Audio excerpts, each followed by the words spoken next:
从乱葬岗到天使陵园，从晴天飞尘、雨天泥泞的河道，到停满了来自世界各地船只的国际港口，从充斥着垃圾和污垢的臭水帮，到开着电车的大马路，如果没有他们，那我们还是他们。直到今天也很难说得清楚，到底是上帝拣选了我们，还是我们选择了上帝。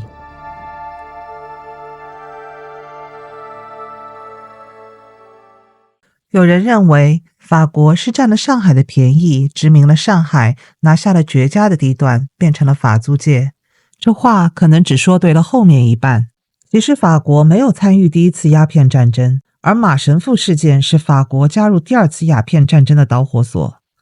法国天主教神父马赖因为违反了条约，擅自进入禁区传教，被捕后惨遭杀害，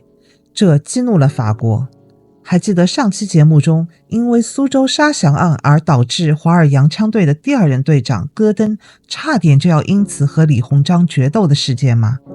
欧洲人对于杀死降兵和人质这种违背人伦道德的厌恶感，清廷恐怕永远不会了解。两国交兵，不斩来使。天主教是法国人的精神支柱，80%以上的法国人信仰天主教。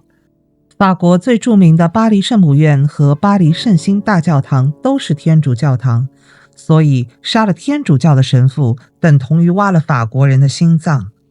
1844年，中法黄埔条约签订后，天主教被允许在通商口岸公开传教和建造教堂。黄埔条约后的第3年，即1847年，意大利传教士罗伯济决定在上海的董家渡地区开办一所天主教堂。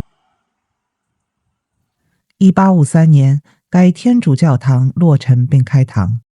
在开堂的那一天，法国军舰就停在董家渡的口岸，而法国的第一任领事明体尼也前来道贺。教友们欣喜若狂地参观着教堂，发出了赞美之情。因为这座教堂正是参照了意大利罗马的耶稣会堂而建造的。而在明体尼的心中，这座教堂它的意义不亚于他一手建立起来的第一代法国领事馆。有了教堂之后，法国侨民才能够安心地在这片土地上落地生根，而也正是因为有了教堂，法国的文化和思想才能够真正的传播和生根到中国人的心中。然而拜上帝教的太平天国的突然出现，让清廷大惊失色。无论是天主教还是基督教的传教士们，又再一次让清廷陷入了恐慌，成了惊弓之鸟。清朝政府不得不再一次宣布禁止宣教。成为中法大战导火线的马神父，正是因为在洪秀全的老家广西进行了宣教，这才让清政府不得不痛下杀手。如果说英国发动挑起的第二次鸦片战争还是以鸦片贸易为主要核心问题，而法国以教义为名参战这种借口似乎显得要高尚了一点。相比之下，太平天国和小刀会则机灵得多，他们宣布永远不会碰洋人和任何传教士，并且太平天国的洪秀全和小刀会的刘立川曾多次召见传教士和他们促膝长谈。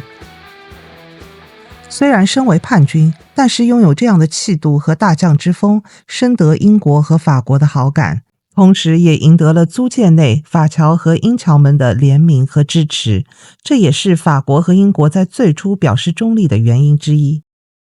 小刀会起义期间，董家渡天主堂以及董家渡地段被划为中立区，受黄浦江上法国军舰的保护，这是小刀会给法国人的一个大面子。所以不要小看小学生刘立川，他可是具有大智慧的。我们之前有提到过，刘立川亲自和董家渡教堂当时的神父赵方济谈判，让教堂和附近的学校成为了战时医院，无论国籍，无论哪方，都可以送来治疗。但是刘立川和其内部发生了诸多分歧，再加上本身他们都是莽夫出身，导致了赵方济神父出面担保清军入城谈判，却遭反杀，终于让法军看清小刀会其实和清廷一样背信弃义，最终放弃了中立。之后对待太平军，法军也是果断联合清军杀之。在上海奉贤南桥镇北街附近这片宁静的土地上，150多年前曾经是千军万马、鼓角争鸣、炮火震天、硝烟弥漫的战场。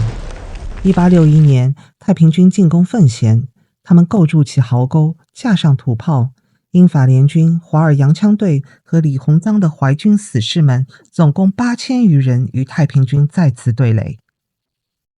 整个战斗中，法军司令伯罗德少将排兵布阵时，突然被枪弹击中身亡，成为在镇压太平天国的战争中第一位帮助清王朝而战死的西方最高阶军官。就在当年战火纷飞的事发地附近，隐藏着一座天主教堂，走进去才感受到它的与众不同。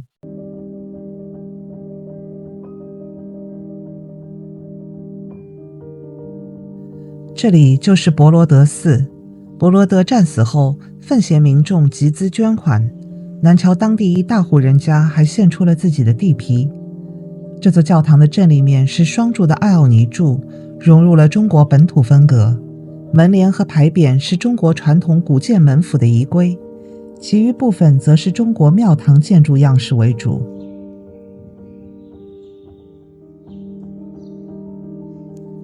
但是因为这位将军他是天主教徒，所以就改造成了天主教堂，作为对这位勇士的永久纪念。虽然这座天主堂是由民间集资建造的，但是这里的历史还有另一种说法。多个官媒显示，因为当地居民痛恨洋人，甚至还自愿加入了太平军，抗击联军和清廷，而伯罗德又是参与了第2次鸦片战争的将军，所以民间为他集资这种说法可能不存在，有可能就是老佛爷批准了李鸿章的奏折，才建了这座天主堂。但是无论是哪种说法，今天人们还是称其为伯罗德祠。1937年813淞沪抗战爆发，当时担任淞沪抗战右翼军兼第8集团军总司令的张发奎就将他的总司令部设在此处。郭沫若、杜月笙、宋子良都到这里来慰问过部队。之后，张发奎就在这里指挥10万大军，击退日军企图登陆浦东的40多次进攻。司令部的旧址坐北朝南，依稀从窗框和门框能看出欧式风格。原来这里是天主教堂的神父楼。11月初，日军轰炸了奉贤南桥，张发奎部队最终奉命撤离，南桥沦陷。海军少将伯罗德的牺牲震惊了海内外，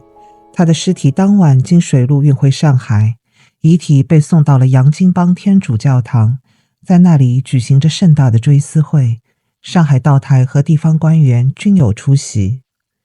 洋泾浜天主堂又称洋泾浜圣若瑟堂，是租界内第1座天主教堂，它的神父主要来自澳门耶稣会的圣若瑟神学院。教堂所在的马路临近洋泾浜，因此得名。是的，它是第1。同样是第1的董家渡天主教堂却在上海县城内，所以他们的第1是不同的。这标志着法租界就要开始起飞了。